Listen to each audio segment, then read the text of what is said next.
We got the newest wave of Xbox Game Pass game, Assassin's Creed Shadows reviews are out. How are those looking? Xbox, I did Xbox. They've spent a lot of money and there's been some great games that come out of it. We have a story on that. Towerborne, we got the information for that, plus some more things that we will go over in today's video. But if you're new here or if you've been watching for a while and you aren't subscribed, hit the subscribe button if you like to stay up to date on everything Xbox, everything gaming, discussions, news, all of that type of stuff. Would appreciate it. Let's jump into it right now.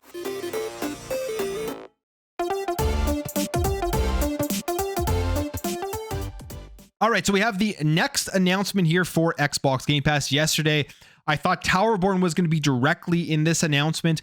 I was wrong, but we did get some info for Towerborne, which we will go over after. But we got a nice announcement of 5 more games coming over to Xbox Game Pass and another Activision Blizzard game that has dropped in this release. So it's progress in getting more of those games into the service. It's a pretty good one, I would say, with the main headliner here being Adamfall. I mean, that's going to be a game that a lot of people are looking forward to. I think it looks pretty cool. I will eventually check it out.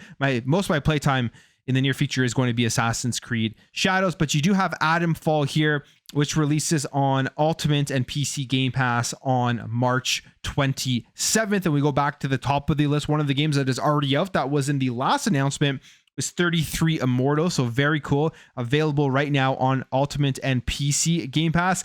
Octopath Traveler 2 is going over to Game Pass Standard on March 19th. Train Sim World 5 going over to Game Pass Standard on March 19th.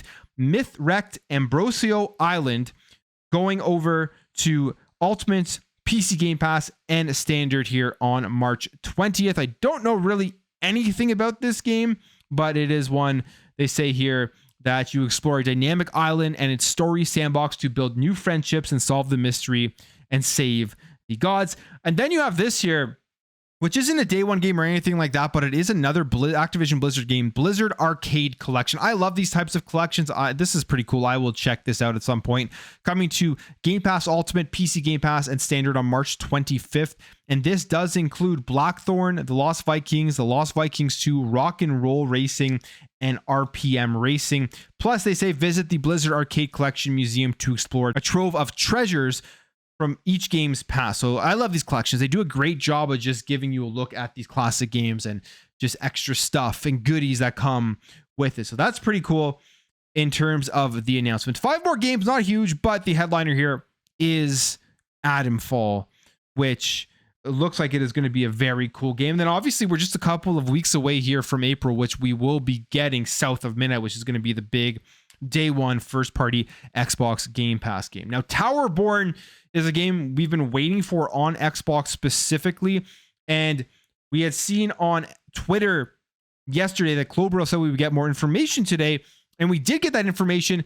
It's not with this Game Pass announcement, but it is the fact that we are finally going to be able to play this game with a huge update coming to the Xbox Series consoles here on April 29th. I'm excited about this one. I love these styles of side-scrolling action RPG beat 'em up style of games. I love the art style they have with this game. So the first time we did see it shown off, I was excited to play it. I was kind of confused why it was going on PC first and not into the Xbox consoles all at the same time. But finally coming here, April 29th, cross-platform play and progression will be there. Couch co-op on Xbox consoles. Class skills and an all-new progression system will be in the game. Reimagined world map and questline. There's a new Umbra, a new enemy type, new legendary items, gameplay improvements, and social play improvements all coming here April 29th with your Xbox Series X and S. So for console gamers, had to wait a little bit here as it was on PC first in like the preview program and everything. A lot of people were angry about that and asking questions why, because when they did pitch this game, it was a day one Game Pass game, and that obviously wasn't the case. The good part about this is we're getting the best version of it here on console with a bunch of new updates. So it's not just them taking what was previously out there on PC, giving a couple of quality of life improvements, and then just dropping it onto the console.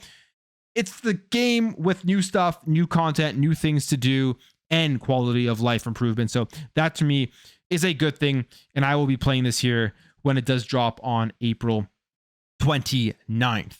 Now, the other thing that Xbox has a great program with is ID at Xbox. I think they do a great job at getting a lot of these games, not only in Game Pass, but just getting games that people haven't heard of before out there for people to know about.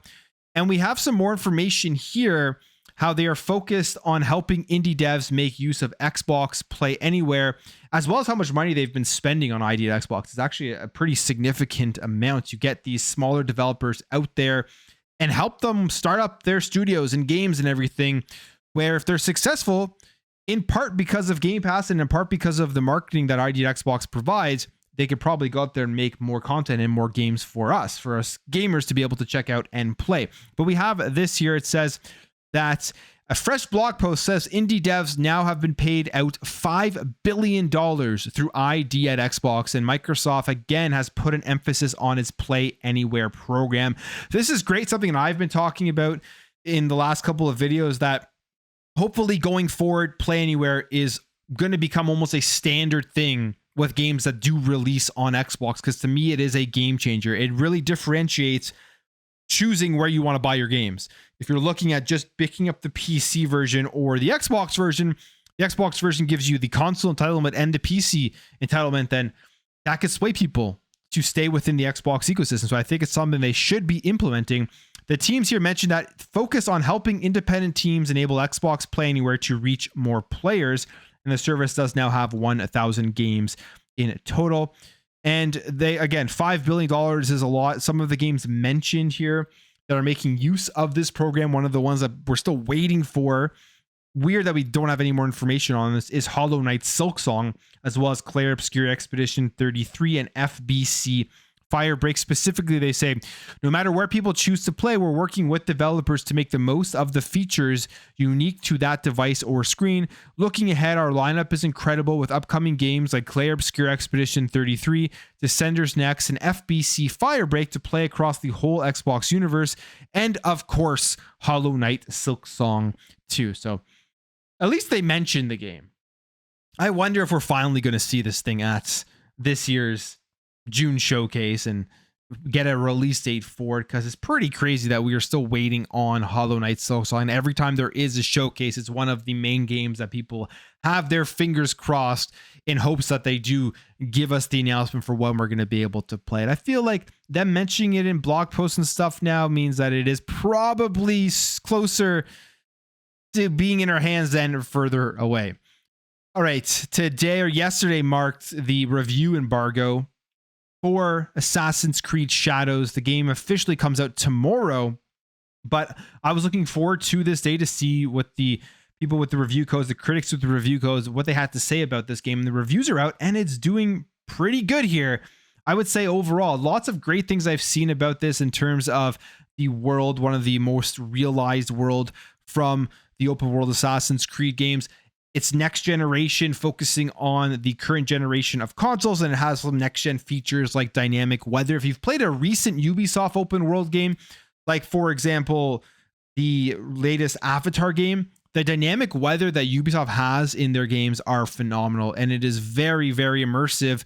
So it's very cool to see them now bringing this all over into Assassin's Creed, giving it that next gen technology that wasn't in the previous game. So all those things sound really good. Combat and everything apparently is very fun, and lots to look forward to in this game. But as of right now, it is sitting at a Metacritic of 82 here on the PS5, 87 on the Xbox, and right now 78 on the PC. So overall, a good release here in terms of the critics and critically for Assassin's Creed Shadows. Mostly positive reviews on this game. So we'll see how this game does sales wise, how it affects Ubisoft going forward, because we know they are in managerial troubles and everything, and potentially trying to sell off Ubisoft to Tencent is what we have been hearing.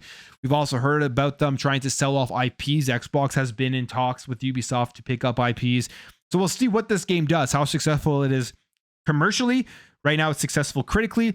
I think this game is going to sell very, very well. I think this will be a top-selling game and maybe one of the best-selling Assassin's Creed games that they've had. We'll see in a few weeks here once we do get some numbers, but with the reviews supporting it positively, I think that will be good. There's also the whole other thing we talked about yesterday with the anti-harassment campaign that Ubisoft is having to put out there to protect their developers. And to me, that is just absolutely insane that we've gotten to a point where they feel the need to have to do that. You're already seeing the spin on this. You're already seeing the people against this game creating content and videos saying that they're going out there and trying to shut down any negative comments about the game itself, which is not true. You're seeing what Ubisoft is doing is they're trying to protect their employees from harassment campaigns. But all of this, because of this game, it's been an absolute wild ride when it comes to leading up to the release of Assassin's Creed Shadows. All right, PUBG, if you are a fan of this game, looks like it's getting a fresh start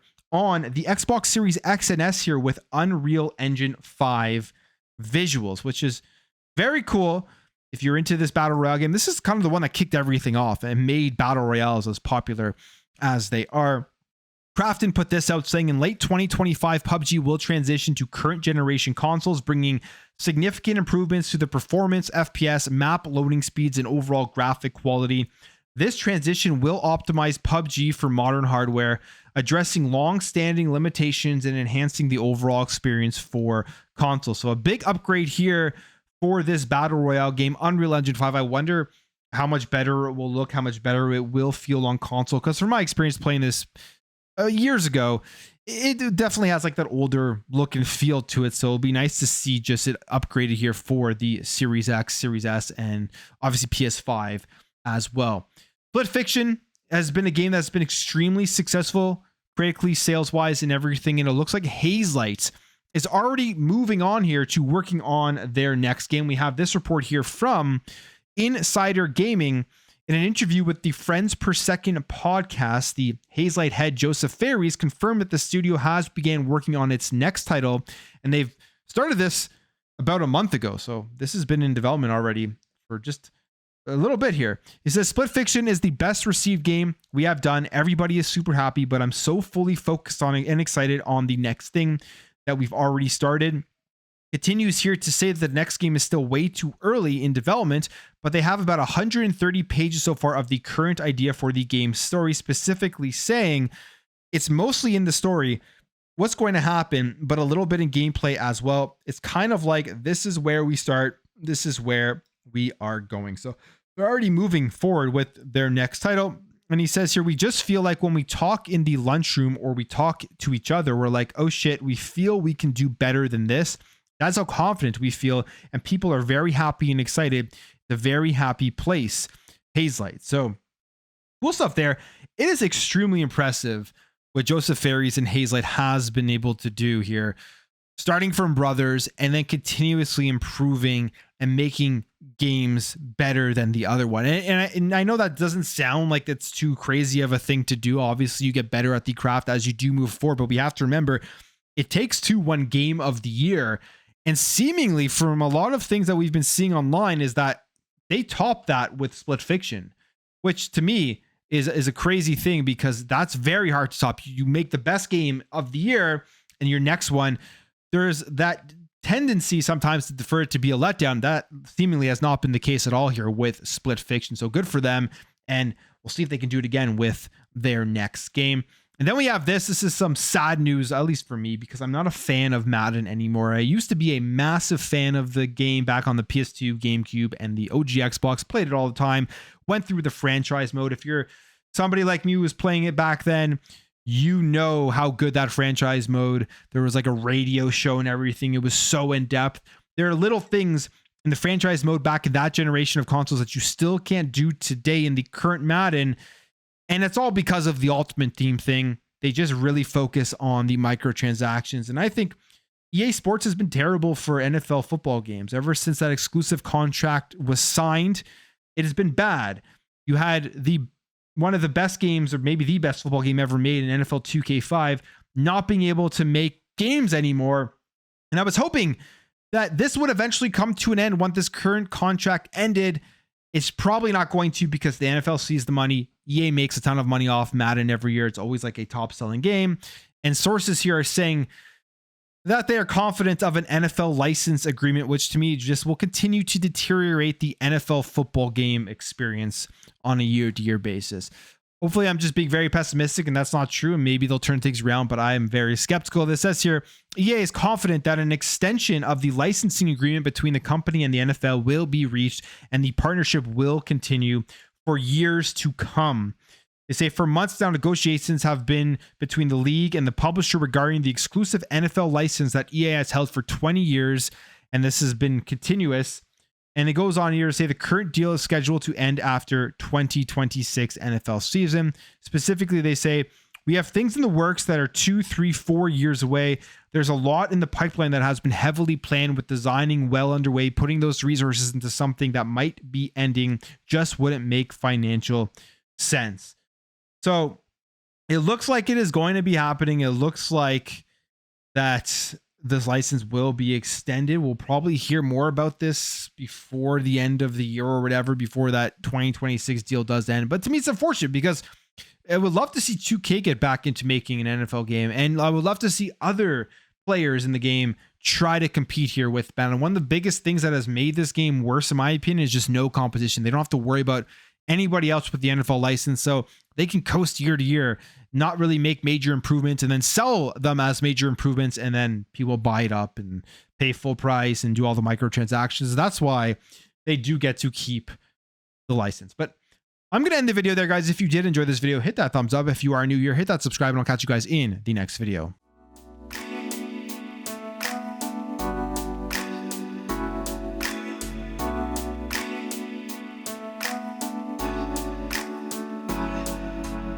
We'll be right back.